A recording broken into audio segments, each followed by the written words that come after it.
여호와께 거룩한 자라는 말씀의 제목으로 은혜를 나누겠습니다.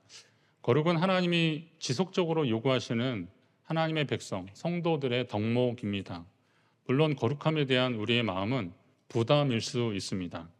하지만 거룩함은 우리가 하나님의 자녀로 살기로 다짐한 순간부터 피할 수 없는 숙제와 같습니다. 존 스토트 목사님이 그런 말씀하셨거든요. 설교자는 편안한 사람을 불편하게 하는 거고 불편해하는 사람을 편안하게 해주는 역할을 하는 사람이다. 그러셨어요. 이 거룩에 대한 이야기를 하면 좀 편안하려고 하는 성향이 있으면 이게 좀 불편할 수 있습니다. 왜냐하면 거룩 그 자체가 쉽지 않기 때문에 그런 우리의 생각들이 있기 때문에 그렇습니다. 우리 교회가 춘천 중앙 성결교회지 않습니까? 이게 거룩하고 맑다 이런 뜻인데 이런 성결교회란 이름으로 좀 부담된다 이런 말씀도 있습니다. 그러나 이런 부담은 말 그대로 거룩한 부담이죠. 우리가 하나님 백성으로 주님 앞에 설 때까지 계속 가져야 되는 부담입니다. 오늘 말씀이 누군가에게는 좀 불편한 말씀이 될 수도 있습니다. 그러나 하나님 앞에 이 거룩한 부담을 가질 때 주님 앞에 믿음으로 더 잘 나갈 줄 믿습니다. 우선 거룩은 구별이라고 말씀드렸습니다. 하나님의 것, 하나님과 속된 것을 구별할 줄 알아야 됩니다. 어떤 사람은 거룩하신 하나님이 세상을 창조하신 것 아니냐, 그러니 하나님이 만드신 모든 것은 다 거룩하다라고 얘기합니다. 이렇게 주장하면서 자신의 속됨을 합리화하려고 하는 거죠. 궤변을 늘어놓는 겁니다. 하나님이 만드신 건 다 거룩하니까 세상에 있는 거 뭐든지 다 거룩한 거 아니냐라는 거죠. 그러니 우리가 뭘 해도 다 거룩함이 있다는 겁니다. 말은 그럴듯한데 그러나 그런 말들에 속지 마셔야 됩니다. 하나님이 모세를 떨기나무 타는 가운데 부르셨는데 그때 말씀하신 것이 뭐예요? 내가 선 곳은 거룩한 땅이니 내 발에서 신을 벗으라 라고 하셨습니다. 아까 그 궤변에 의하면 다 거룩한데 뭐 굳이 그곳이 또 거룩한 곳이라고 하나님 말씀하신 이유가 뭐가 있겠습니까? 여호수아에게도 비슷한 말씀을 주십니다. 하나님의 군대 대장이 여호수아에게 내 발에서 신을 벗으라. 내가 선 곳은 거룩하니라. 결국은 뭡니까? 당연히 하나님이 천지 만물을 창조하셔서 모든 것이 다 거룩한 것 같지만 하나님이 이름을 두시고 임재하시는 거룩한 장소와 구별된 시간들이 있다는 겁니다. 오늘 이렇게 여러분들이 이곳에 오셔서 예배를 드리는 것, 교회에서 이 시간 예배를 드리는 것은 구별된 장소와 시간에 하나님께 여러분을 드리는 거기 때문에 이 시간이 거룩하고 복된 시간인 줄 믿으시기 바랍니다. 모든 사람은 하나님 앞에 섰을 때 거룩한 백성으로 서기를 다짐해야 됩니다. 왜냐하면 하나님이 거룩하시니 그 앞에 서는 사람들은 당연히 거룩해야 되는 겁니다. 저와 여러분이 하나님의 은혜를 입은 백성으로서 여러분의 시간과 장소, 물질과 심지어는 사람과의 관계도 하나님 보시기에 거룩하기를 다시 한번 다짐하는 귀한 시간 되시기를 간절히 바랍니다. 오늘 민수기 본문이 우리의 그런 다짐들을 새롭게 하는 그런 내용들이 있습니다. 나실인 서원입니다.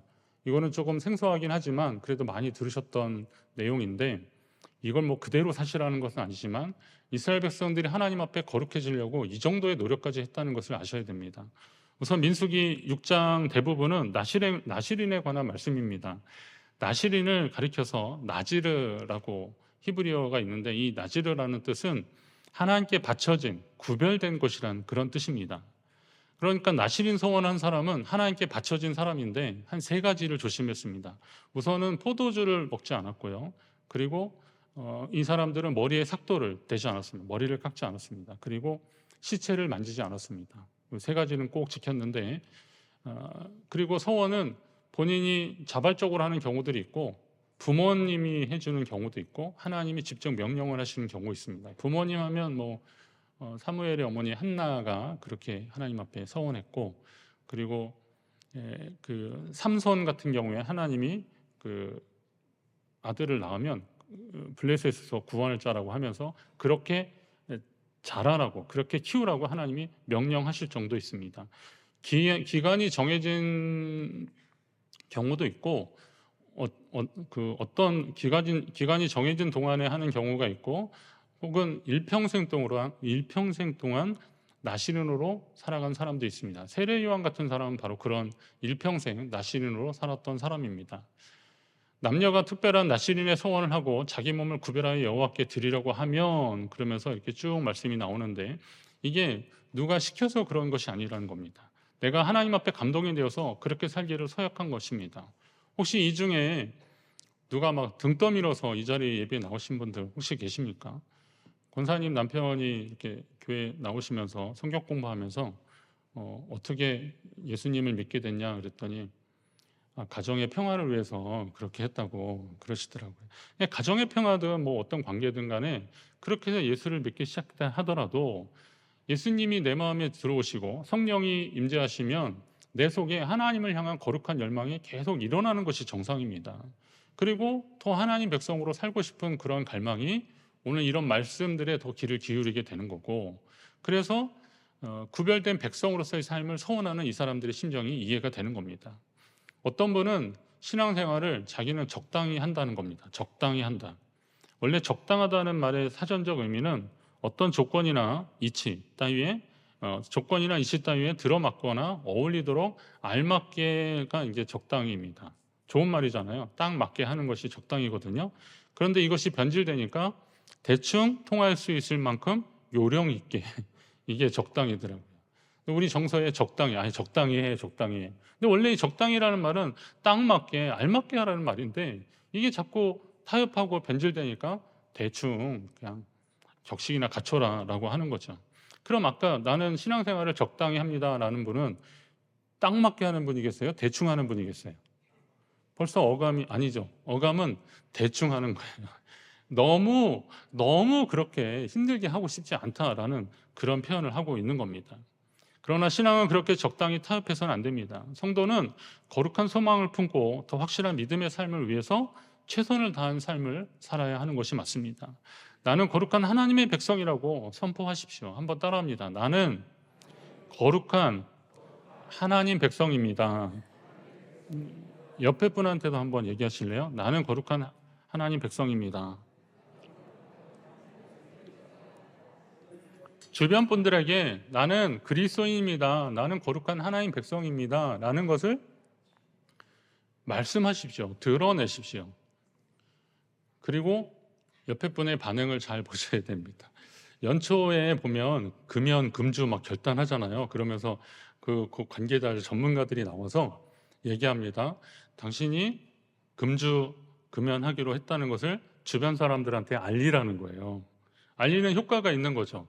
뭐예요? 나 좀 도와달라라는 거죠. 근데 짓궂은 사람들은 오늘 딱 한 잔만 하고 내일부터는 금주하라고 막 그러는 거죠. 그냥 짓궂게 그렇게 말하는 사람 빼고, 어떤 사람은 그의 결심을 반드시 무너뜨리고야 말겠다 그래가지고 계속해서 그의 결심을 무너뜨리려고 하는 사람이, 아주 집요한 사람이 있으면 죄송하지만 그냥 업무적으로는 모르겠는데 인간관계로서는 그 사람하고 좀 거리를 좀 두십시오. 거리를 좀 두세요. 내가 하나님의 자녀로 믿음의 백성으로 살려고 애쓰는 것을 어떻게 하든 해방하려고 하는 그런 시도가 있다면 그 사람 계속 가까이 하면 안 되지 않습니까? 그 영혼도 구원받아야 할 대상이기 때문에 그 영혼을 긍휼히 여기고 하나님 앞에 기도하는 일들이 하겠지만, 그러나 인간적인 관계는 어느 정도 손절을 좀 하셔야 됩니다. 그게 바로 우리가 하나님 앞에서 가져야 되는 태도일 것입니다.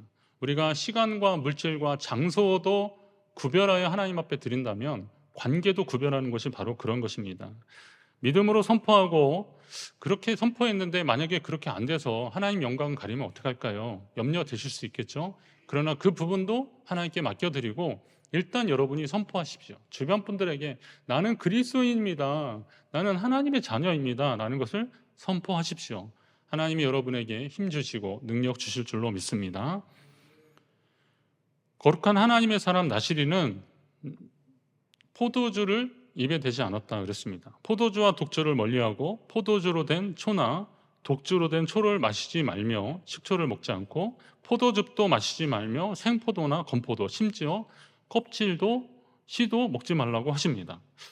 포도하고 무슨 원수를 졌길래 포도와 관련된 것들을 이렇게 다 먹지 말라고 하는 것일까? 이 나시린에 해당되는 거기 때문에 지금 여러분이 포도 먹는다고 죄책감을 가지시라는 게 아닙니다. 저도 어제 이제 설교 몇 번 이렇게 다 정리하고 집에 갔는데 아내가 포도를 가져왔더라고요. 그래서 먹으면서 이거 먹으면 안 되라고. 나시리는 이 맛있는 것도 못 먹겠구나 이런 생각도 해봤어요. 포도는 이스라엘에서 가장 흔하게 보는 과실입니다. 제가 예전에 베들레헴에 갔을 때 마침 그쪽 지역에서 이스라엘에서 공부하는 그 동문이 있어서 이렇게 수소문을 하니까 마침 저랑 같은 호텔 쪽에 있더라고요. 그 공부하면서 성지순례 안내하고 그래서 아르바이트도 하고 그랬었는데 마침 베들레헴은 그 숙소 하나밖에 없어요. 그래서 거기 가서 묵었는데 마침 만났어요. 그래서 우리 차 한잔 하자 그래서 호텔 카페로 갔는데 메뉴판을 이렇게 유심히 보니까 이 제일 싼 게 와인이더라고요. 심지어는 그 고급 물 있잖아요. 무슨 에비앙 뭐 이런 거. 그 물보다 와인이 더 싼 거예요. 콜라보다 더 싸더라고요. 그래서 여기 와인이 더 싸네요. 그랬더니 비싼 건 비싼 거 있지만 그래도 이 와인이 비교적 싸다는 거예요. 그만큼 그 지역에서는 흔하디 흔한 게 바로 이 포도 생산 제품들입니다. 포도 관련 제품들입니다. 이 성경에서는 실제로 포도는 기쁨, 축제, 풍요 등을 상징합니다. 그러나 동시에 이게 발효되니까 이 알코올 성분으로 인한 육체적이고 감각적인 쾌락과 사치를 상징한 겁니다. 근데 성경에 좀 망가지는 사람들은 다 이 술 때문에 실수하고 잘못하고 막 그러잖아요. 정신을 혼미하게 하고 세상적 쾌락과 사치를 조장하는 이 포도주를 멀리하라. 나시리는 거룩함을 서원한 사람은 이걸 멀리하라고 하나님이 지금 말씀하고 계시는 겁니다. 자, 이 정도 되니까 어떤 분은 성경에는 술 취하지 말라 그랬다는 거예요. 그러니까 먹지 말라는 안 했다는 거죠. 이것도 이분도 참 대단하셔요. 예. 자기는 그래서 취하지 않을 정도로는 먹는다라는 겁니다. 웃음도 나오고 한숨도 나오고 그랬습니다. 술에 취한 사람 10명에게 한번 물어보십시오. 나는 안 취했다는 건 안 취했다. 예. 춘천은 그런 분들이 별로 없는데 제가 먼저 살던 동네에 밤에 이렇게 산책하고 운동하다 보면 정말 이제 자기 구역이 있더만요. 이렇게 딱 해놓고서 거기다가 가방도 놓고 신발까지 딱 벗어서 옷까지 딱 옷들이 이렇게 쫙 적여놓고 자다가 누구 지나가는 사람이 좀 마음에 안 들면 그 사람한테 자기 집 침입한 것처럼의 대응을 하는 막 소리 지르고 욕하고 막 그러더라고요. 어떤 분은 너무 인사불성돼가지고 정말 막 이렇게 막 찾기도 위험하고 그래서 그 도로 경계석 있지 않습니까? 거기에 막 휘청이고 그래서 제가 너무 위험해서 119에 신고도 해준 적도 있고 막 그랬거든요. 근데 그런 분들한테 보면 나는 하나도 안 취했다는 거예요. 술에 취해 비틀거리는 하나님의 형상을 보는 안타까움들이 있습니다. 독주도 입에 대지 말라고 합니다. 독주라면 상대적으로 알코올 도수가 높은 술을 말하는데 제가 궁금하고 호기심도 있어서 별걸 다 알아봤습니다. 국내에서 판매되는 독주, 이건 양주를 말할 텐데 조니 워커, 발렌타인, 시바스 리갈 이런 양주들은 알코올 도수가 40도가 넘더라고요. 우리나라 한동안 무슨 위스키 열풍이 있었고 보드카 이런 것 때문에 이건 다 40 몇 도가 넘는 아주 독주입니다. 독주. 이걸 먹는 거를 사람들이 즐겨 하는 겁니다. 그런데 이런 술들은 좀 값이 비싸잖아요. 그러니까 그거는 좀 접근성이 좀 어렵고 그럼 제일 싼 게 뭐예요? 소주도 아니고 소주. 이 소주. 근데 이 소주가 보니까 이 대략 한 20도, 알코올 도수가 20도 안팎입니다. 도수는 술에 들어있는 에탄올의 퍼센트 농도를 말하는 건데 양주는 비싸다고 안 먹지만 소주 2잔 마시면 그냥 산술적으로 보면 뭐 정확한 계산법이 더 있겠지만 양주 2잔 마시면 그냥 소주 2잔 마시면 양주 1잔 마시는 거잖아요. 근데 이게 싸요. 예. 소주 한 병에 그 작은 거 보니까 한 2,000원 안팎이더라고요. 그 사실 웬만한 사람들이 그 한 병 먹으면 큰일 나는 거 아닐까요? 예. 그리고 그 담근주 뭐 이래가지고 마트에 갔더니 이만한 소주를 팔더라고요. 이게 과실주 뭐 이렇게 담는 것 같은데 그게 한 5,000원 얼마 안 하더라고요. 그래서 우와, 제가 이게 싸도 너무 싸다. 싸다는 거는 누구나 쉽게 접근하는 건데 그러다 보니까 어린 학생들 뭐 이런 학생들까지 이걸 막 하는 거죠. 취하는 거죠. 우리나라가 음주공화국 되는 게 바로 오명을 갖는 게 바로 이런 현상들 때문에 그런 것이 아닐까. 그런데 그렇다고 해서 뭐 술값이 비싸면 안 먹겠냐, 뭐 조금 덜 먹긴 하겠지만 결국은 마실 사람들은 마시니까 값의 문제가 아니라 마음의 문제죠. 내가 내 몸이 하나님이 구하시는 거룩한 성전이다라는 마음을 가지면 그거 정리할 수 있는 거 아니겠습니까? 목회하면서 이 술 때문에 힘들어하는 가정들 그리고 망가지는 가정들 여러 가정들 많이 봤거든요. 아까 제가 편안한 걸 불편하게 해드릴 수 있다 그랬는데 혹시 이 중에도 그럴 수 있습니다. 우리 성도님들 가정에도 그것 때문에 망가지는 가정들이 있습니다. 그런데 여러분, 우리가 그런 것으로 인해서 우리의 삶이 파괴된다고 한번 생각을 해보십시오. 가정은 하나님 주신 선물인데 이 선물이 그런 것 때문에 망가진다고 한번 생각을 해보십시오. 얼마나 안타깝겠습니까? 어느 가정에서 사춘기 아들이 담배를 피고 싶다고 그러더래요. 그래서 엄마가 너 그러면 그거 가져와서 여기서 피라 그랬대요. 그래서 집에서 어떻게 피냐고 그랬더니 그런 거죠. 여기서도 못 피면 다른 데서도 피면 안 된다.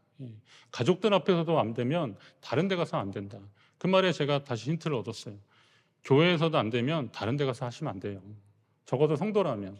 그걸 모르고 그 가치를 인정하지 않는 사람들이야 뭐 그럴 수 있겠죠. 그렇지만 제 태어난 고향 동네에 저쪽 한쪽에 교회를 개조해서 카페를 만들었다 그러더라고요. 그게 유럽이나 뭐 다른 나라에 호주나 이런 나라에 꽤 있다 그러는데 우리나라도 이제 이런 현상이 일어났습니다. 그래서 저는 정말 궁금했거든요. 어떻게 생겼나? 근데 자존심이 상해서 안 가게 되더라고요. 저희 그 어머니 댁에서 얼마 안 되는데 어떻게 이렇게 됐을까라고 한 거죠. 그러니까 뭐 호기심으로 어떤 사람들은 가볼 수도 있지만 정말 예배를 드리는 이곳에서 이 하나님의 전에서 하지 못하는 거라면 다른 데 가서도 하면 안 된다라는 결단을 하셔야 됩니다. 왜냐하면 우리 몸은 우리 자신의 것이 아니에요. 이제 여러분을 하나님 기뻐하시는 거룩한 산 제물로 드리기를 거룩한 그런 소망을 가진 사람들은 이런 말씀들을 잘 들으셔야 됩니다. 세상의 것으로 하나님의 것을 채우려고 하지 마십시오. 오직 신령한 은혜로 여러분의 몸과 마음과 영혼을 채우기를 힘쓰시기를 간절히 바랍니다. 자, 나시린의 특징은 머리에 삭도를 대지 말라고 했고 부정한 것을 만짐으로 스스로를 더럽히지 말라 그랬습니다. 머리를 왜 깎지 말라고 했을까요? 머리털은 당시의 관념으로 보면 피와 마찬가지로 생명을 상징했습니다. 고귀한 힘, 곧 하나님의 주권과 승리의 상징으로 여겼기 때문에 나시린은 자신의 긴 머리를 통해서 나를 주장하는 자는 세상의 권력이 아니라 오직 하나님이시다라는 것을 드러내는 겁니다. 내가 어제 머리 깎았는데 이런 말씀을 하시네. 그 나시린 같은데 경우에 얘기를 하는 거예요. 그러니까 머리에 삭도를 대지 않으면서 머리가 길어진 걸 통해서 저 사람은 구별된 사람이구나, 하나님 앞에 나시린 소원을 한 사람이구나 라는 것을 사람들로 하여금 알게 하라는 겁니다. 그러니까 그의 겉모습을 통해서도 하나님 백성이라는 것을, 하나님께 거룩함을 다짐한 사람이라는 것을 알게 하라는 겁니다. 나시린이 시체를 멀리하라는 것은 의미상 죄를 멀리하라는 것도 있지만 가족조차도 예외가 아니었는데 인간의 가장 기본적인 도리마저 금지한 이런 요구는 하나님께 헌신한 사람들은 자기 자신이나 부모, 형제보다 하나님을 더 사랑해야 된다, 우선순위를 더 하나님께 둬야 된다라는 것을 알려주는 것입니다. 그렇다고 해서 결코 부모와 형제하고 의절하라 이런 말씀 아닙니다. 어떤 분은 자기는 예수님 믿으면서 뭐 형제들하고 다 인연 다 끊었다고 그렇게 얘기하시더라고요. 뭐 이런저런 이유야 분명히 있었겠죠. 그러나 저는 그런 말을 들을 때 안타깝습니다. 물론 하나님을 위해서 그렇게 했다는 그 본심이야 뭐 알겠지만, 그러나 방법적으로 그렇게 할 필요가 있을까? 만약에 그게 어떤 뭐 제사 문제든지 아니면 뭐 어떤 분은 주일에 예배 드리는 거 계속 이렇게 주장하다가 조카 결혼식에 안 갔더니 그거 삐쳐가지고 아예 그냥 끊자고, 관계 끊자고, 그래서 그것 때문에 많이 힘들었다 그러더라고요. 조카가 주일에 결혼식 하니까 이제 그래도 주일에 봉사도 있고 그러니까 그걸 하셨다는 겁니다. 제가 만약에 저한테 그런 얘기를 물어보셨으면 좀 가까운 데 가서 교회에서 일찍 예배 드리고 결혼식 가셨으면 어땠을까 그런 생각이 드는데, 이렇게 성가대 하시라고 나는 안 했다라는 걸 우리끼리는 얘기할 수 있겠지만 만약에 믿지 않는 분들에게는 그런 얘기 들으면 그래 너 좋은 거 믿느라고 우리 형제 자매 관계 끊자 이렇게 얘기하는 것밖에 안 되기 때문에 이걸 잘 하셔야 됩니다. 혹시 그런 믿음의 결단으로 사셨던 분들이 제가 이런 약한 말 한 것 때문에 우리 목사님은 믿음의 강단이 없어, 아니면 그런 얘기 들어줬습니다. 그런데 저는 제 개인의 평가보다는 우리가 적어도 그리스도인으로서 우리의 관계를 좀 잘 가져야 되는 거죠. 아까 같은 내가 이렇게 하기로 했습니다 하는데 그걸 넘어뜨리려고 막 하는 사람들과의 관계는 끊어야 되지만, 그러나 적어도 우리가 믿음 안에서 믿음의 이유로 사람들과의 관계를 다 끊을 이유는 하나도 없다는 거죠. 이번에 이제 명절이니까 이런 관계로 또 이제 이런저런 얘기 나올 수 있습니다. 혹시 제사 문제도 나올 수 있고 여러 가지 문제가 나올 수 있는데 이럴 때 여러분 지혜롭게 잘 대처하십시오. 제사 음식 만들면 그거 뭐 조상님이 먹겠습니까? 결국 우리가 다 먹는 건데 맛있게 잘 만드시고요. 어떤 분은 나는 그래서 제사 음식 난 손에도 안 될 거예요. 난 입에도 안 된다고 막 그러시더라고요. 그냥 속으로는 100번 1000번 하셔도 돼요. 그러나 혹시 그러면 진짜 마음이 그러면 나 좀 체했다. 그냥 솔직히 약간 좀 선의 거짓말이라도 좀 하시고 그러지.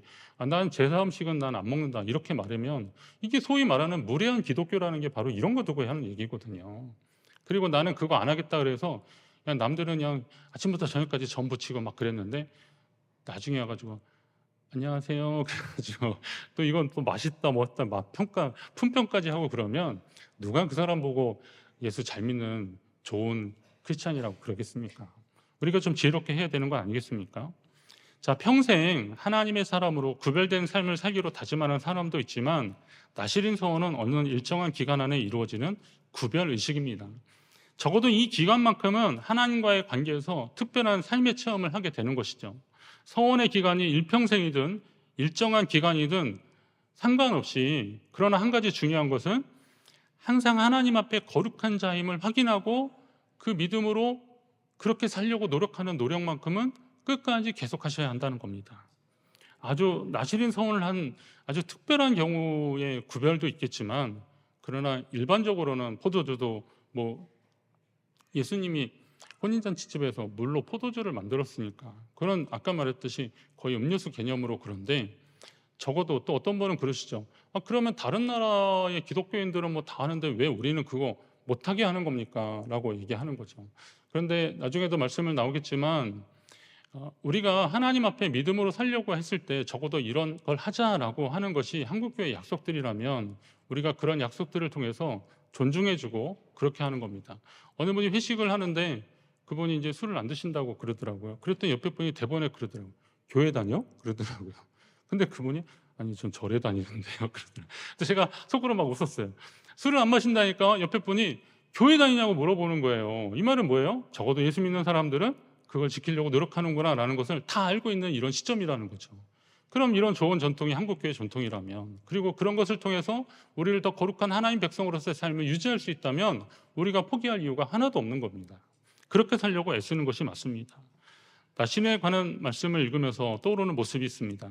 제사장들은 예복을 갖출 때 순금으로 거룩한 패를 만들고 도장을 새긴 것처럼 여호와께 성결이라고 하는 문구를 써서 그거를 머리에 쓰는 관에 앞에 이렇게 딱 붙였습니다. 이렇게. 그러니까 제사장이 딱 하면 그 관에 이렇게 패가 붙인 게 여호와께 성결이라는 게 딱 붙여 보인 거죠. 그걸 통해서 누가 봐도 제사장 같은 사람이 또 여호와께 성결이라고 사람들에게 메시지를 계속 주는 건데, 그런데 가만 생각해 보면 자기는 여호와께 성결이라는 글을 읽을 수 있어요, 없어요? 자기 머리에 있는데 못 하잖아요. 그런데 사람들은 이걸 보잖아요. 그런 거죠. 내가 굳이 말하지 않아도 내가 하나님 백성으로서의 삶을, 구별된 삶을 살려고 노력할 때 사람들이 그걸 보고 하나님의 사람들은 저렇게 사는구나 라는 어떤 기준이 될 수도 있다는 거죠. 그렇기 때문에 우리의 말과 행실이 더 중요하다는 겁니다. 오늘 거룩한 백성으로 부르심을 받은 성도들이 바로 그래야 된다는 겁니다. 여러분이 누가 봐도 하나님의 사람으로 사시기를 간절히 바랍니다. 거룩함에 관한 말씀을 많이 들어도 막상 삶에 실천하려고 한다면 어떻게 할지가 또 고민이 됩니다. 뭘 어떻게 거룩하게 하라는 거지? 뭐 이 정도면 거룩한 거 아닌가? 주일 예배 잘 드리고 헌금 잘 하고 봉사하고 그러면 거룩한 건가? 그건 우리의 어떤 헌신의 어떤 모습들이긴 한데, 이 거룩함은 사실 뭐라고 딱 특정하고 말하기는 어렵죠. 그러나 뭐 여러 가지를 다 말하기는 어려우니까 저는 말씀 묵상하다가 그런 거 한번 해보는 거 좋은 것 같습니다. 이 부분을 한번 묵상하는 게 좋을 것 같습니다. 말에 대한 겁니다. 여러분의 말, 언어 습관을 좀 구별하시는 것이 거룩함의 또 시작입니다. 말은 한 개인의 생각을 표현하는 것이고 삶의 시작이기 때문에 그렇습니다. 선한 사람은 마음에 쌓은 선에서 선을 내고 마음에 쌓은 그 쌓은 악에서 악을 낸다. 이는 마음에 가득한 것을 입으로 말한다 그랬지 않습니까? 예수님 말씀하신 거거든요. 그러니까 마음에 가득한 것을 입으로 말하는 것이 그게 드러나는 거잖아요. 그럼 우리 속에 어떤 말들이 있는지를 한번 잘 보셔야 됩니다. 우리의 말이 어떤 언어가 있는지를 잘 보셔야 됩니다. 영국은 도자기로도 유명합니다. 영국 도자기들 이렇게 예쁘잖아요. 18세기 영국의 한 귀족이 좋은 도자기는 어떻게 만들어지는지 궁금해서 그 웨지우드라고 하는, 지금도 그 영국에 그 도자기 상표가 있는데 이 사람이 운영하는 공장에 방문을 했습니다. 그래서 소개를 받고 여기저기 이제 제조 과정을 보게 됐는데 한 젊은 수련공이 그 귀족에게 공장 여기저기를 안내한 겁니다. 그런데 그 귀족이 무엇이 기분 나빴는지 좀 안내자에게 퉁명스럽고 심지어는 막 하대하면서 막 욕도 하고 막 상스러운 말들도 하고 막 그런 겁니다. 공장을 다 둘러본 이 귀족이 자기가 좀 눈여겨본 꽃병이 좀 예뻐서 이거 내가 하나 살 수 있냐고 그랬더니 웨지우드가 가능합니다 그러면서 가져오는데 일부러 이걸 딱 떨어뜨린 거죠. 실수한 것처럼 하면서. 그랬더니 귀족이 화가 난 거죠. 내가 이걸 아끼는 줄 알면서 이걸 떨어뜨렸다고, 나한테 팔기 싫어서 그런 거라고 막 그런 겁니다. 그랬더니 웨지우드가 한 말입니다. 세상에는 이 꽃병보다 몇 배나 값진 것이 얼마든지 있습니다. 이 꽃병은 다시 만들 수도 있습니다. 그렇지만 당신의 그 불경한 언어로 인해서 상처받은 저 수련공의 마음은 회복시키기 어렵습니다. 라는 거죠. 말로 인한 상처가 얼마나 큰 파급 효과를 주는지에 대한 이야기를 하고 있습니다. 그리스도인들이 이 땅 가운데서 우리의 말과 행실이 어때야 되는지를 다시 한번 새겨보셔야 됩니다. 그리고 여러분의 말과 행동으로 거룩한 하나님의 백성임을 나타내셔야 됩니다. 전화하실 때 뭐 할렐루야 뭐 이런 정도의 거룩함이 아니라 그런 정도만이 아니라 우리의 평소의 말의 어느 습관에서도 상대에 대한 배려도 있어야 되고 존중도 있어야 되고, 그리고 또 이견이 있어서 뜻이 안 맞아서 그럴 수도 있지만 그러나 거기에도 배려와 존중이 있어야 된다는 거죠. 그리고 또 이 말의 상처들은 결국은 자기 상처잖아요. 그렇기 때문에 자기 자신을 돌아보는 계기로도 삼으셔야 됩니다. 거룩함에 대한 이야기들을 많이 하다가 이 거룩이 어떤 아까 말씀드렸듯이 제사장이 뭐 예복을 잘 입어서 그가 거룩한 게 아니잖아요. 에봇은 제사장이 일반인들과 다를 거 없는 사람이니까 그 옷이라도 입어서 좀 구별됨을 알라라는 것이겠죠. 저도 여러분과 같이 이렇게 예배하는데 굳이 이렇게 단상을 높인 이유가 뭐겠습니까? 예전에야 뭐 마이크 없을 때야 뭐 다 좀 더 들리게 하려고 그럴 수도 있겠지만 이렇게 높여놓은 이유는 뭐겠습니까? 좀 구별된 그 공간에서 선포되는 말씀에 하나님의 말씀의 영적 권위를 세우기 위해서 이렇게 단을 좀 높이려고 하는 거 아니겠습니까? 그러면 이 자리에 선 저는 그 거룩한 부담이 있게 되는 거죠. 그런 겁니다. 성도도 마찬가지입니다. 오늘 이 자리에 어떤 분은 주일에 예배를 좀 잘 드리고 싶어서 주일을 잘 지키지 못하는 직장이 너무 힘들어서 고민하다 그걸 그만두고 이 자리에 오신 분이 있거든요. 저는 그런 분들을 볼 때마다 이게 쉽지 않은 결단이라는 걸 알기 때문에 응원해 주고 싶거든요. 젊은 청년들도 그런 친구들 많이 있습니다. 이게 예배를 잘 드리지 못하는 그런 직장 상황이 급여는 어느 정도 돼도 이거 좀 힘들어서 못하겠다고 하는 분들이 있습니다. 저는 이제 특별 직종들, 뭐 경찰이나 소방이나 이런 직종들은 좀 예외로 좀 두시자는 거예요. 근데 그건 생명을 살리는 일들이니까 그럴 수 있는데, 다른 일반적인 일들은 하나님 앞에 예배드리는 이 시간 때문에 다른 것들을 좀 내려놓는 일들, 어떤 사람들은 너 정신 나갔다라고 할 수 있습니다. 너 이걸로 인해서 손실이 얼마나 크냐, 네 삶에 있어서 얼마나 큰 손실이 생기는 거 모르겠냐라고 말할 수도 있죠. 그러나 그럼에도 불구하고 내가 하나님 앞에 온전한 예배를 드리기 위해서 그렇게 하는 겁니다 라고 했을 때, 저는 그런 분들이 이 자리에 오셨다는 것만으로도 부담이 돼요, 솔직히 말하면. 왜냐하면 예배를 잘 드려야 되잖아요. 말씀을 잘 나눠야 되잖아요. 여러분들이 섬기고 성가대도 그렇습니다. 여러분의 찬양을 통해서 누군가 그 가사 한 구절 때문에, 한 소절 때문에 은혜 받아서 눈물 흘리는 분들이 있거든요. 그럼 이 시간을 우리가 하나님 앞에 드리는 온전한 시간들인데 이 시간을 우리가 좀 소중히 여기시자는 거죠. 그리고 나서 여러분의 삶의 자리에서 그 구별된 백성으로서의 삶을 제가 뭐라고 말씀드리지 않아도 되겠죠. 지난주에 말씀드렸듯이 우리 안에 있는 하나님의 형상을 따라서 우리가 기도하고 하나님께 도움을 구하고 여쭈면 하나님 우리의 마음을 감독시켜서 내 삶의 구별된 부분이 뭔지를 감동시켜서 알려주실 것입니다. 그 명령에, 그 음성에 순종하시면서 살아가실 때 여러분이 주님 앞에 설 때까지 거룩한 주의 백성으로 서게 될 줄로 믿습니다. 그렇게 주님 앞에 나아가시는 저와 여러분 되기를 간절히 바랍니다.